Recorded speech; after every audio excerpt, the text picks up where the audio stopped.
Hello friends, इस video में मैं आपसे डिस्कस करूंगा एग्ज़ाम स्ट्रेटजी के बारे में कि नेट के लिए हम क्या स्ट्रेटजी बनाएं, किस तरीके से एग्ज़ाम के अंदर हम परफॉर्म करें, कौन सा पोर्शन पहले अटैम्प्ट करें जिससे कि हम एग्ज़ाम को इजीली क्लियर कर सकें। सबसे बड़ी हमारे लिए प्रॉब्लम होती है नेट के एग्ज़ाम के अंदर टाइम मैनेजमेंट, जो कि हम सही से मैनेज नहीं कर पाते, जिसकी वजह से हमारे पास टाइम हमेशा कम पड़ता है और हम जो आते हुए क्वेश्चंस हैं उनको भी अच्छे से परफॉर्म नहीं कर पाते। तो सबसे बड़ा उसके अंदर जो जब से एनटीए ऑनलाइन होना शुरू हुआ है, जब से उसको 3 एग्ज़ाम की जगह एक ही एग्ज़ाम के अंदर उसको कंडक्ट कराना शुरू किया है, तब पूरा का पूरा पैटर्न चेंज हो गया। उस पैटर्न को समझने की बहुत ज़रूरत है।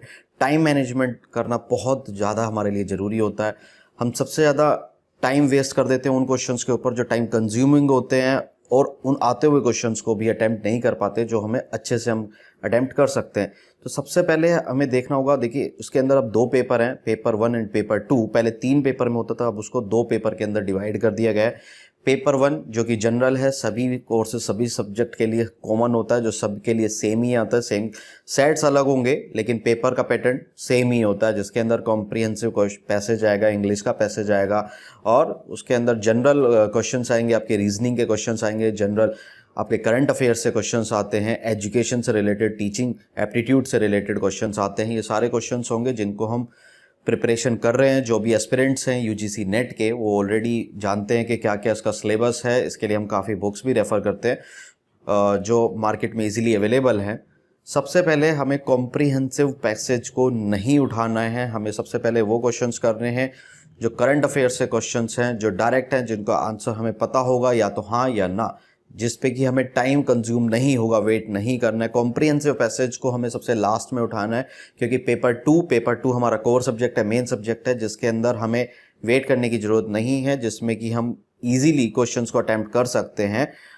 नेगेटिव मार्किंग का भी प्रोविज़न नहीं है। हमारे लिए सबसे अच्छी बात है कि एनटीए यूजीसी नेट के अंदर अभी नेगेटिव मार्क का कोई प्रोविज़न नहीं है। तो आपने सारे क्वेश्चंस अटैम्प्ट करने, क्वेश्चंस को नहीं छोड़ना है, बस उनको आपने अच्छे से समझना है, प्रैक्टिस पेपर करने हैं, लास्ट ईयर के पेपर का ट्रेंड देखना है कि क्या ट्रेंड फॉलो हो रहा है, और उसी पैटर्न के हिसाब से आपने प्रिपरेशन रखनी है।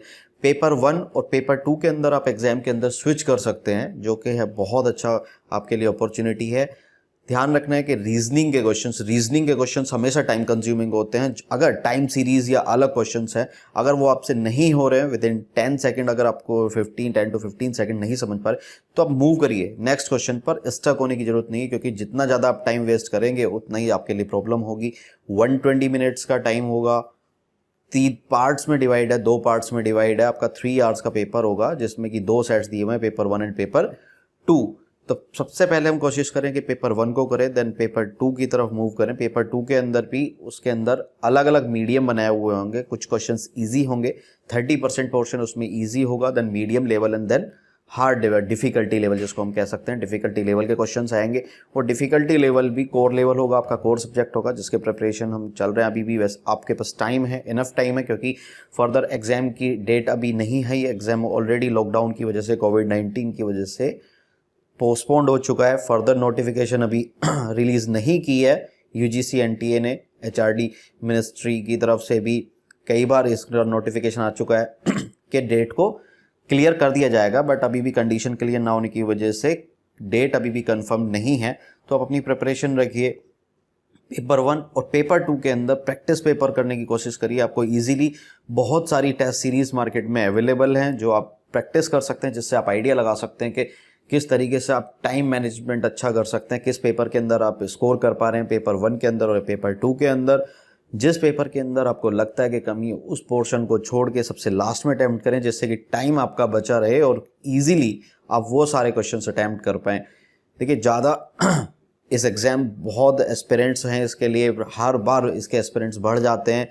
परसेंटेज का रेशो जो है वो हमेशा सेम ही रहता है, लगभग 5%, अबाउट 5% स्टूडेंट्स क्लियर किए जाते हैं जेआरएफ के लिए और नेट के लिए। तो आप अपनी प्रिपरेशन अच्छे रखिए, क्योंकि कंपटीशन हमेशा टफ होता है। जब से ऑनलाइन एग्ज़ाम हुआ है तब से और थोड़ा कंपटीशन इसका टफ हुआ है, क्योंकि एस्पिरेंट्स हमेशा बढ़ रहे हैं।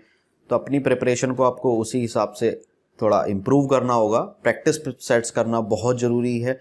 बुक्स कौन सी आप इसमें प्रेफर करें, इसके ऊपर भी हम एक वीडियो क्लियर करेंगे कि कौन सी बुक्स आपको करनी चाहिए, कौन सी बुक्स। मार्केट में बहुत सारी बुक्स अवेलेबल हैं, सारी बुक्स इफेक्टिव नहीं हैं, ये बहुत आपको अच्छे से समझ के चलना होगा। ऐसा नहीं है कि आप कोई भी बुक उठा के ले आएँ और उससे पढ़े, आपका टाइम भी वेस्ट होगा, आपकी मनी भी वेस्ट होगी।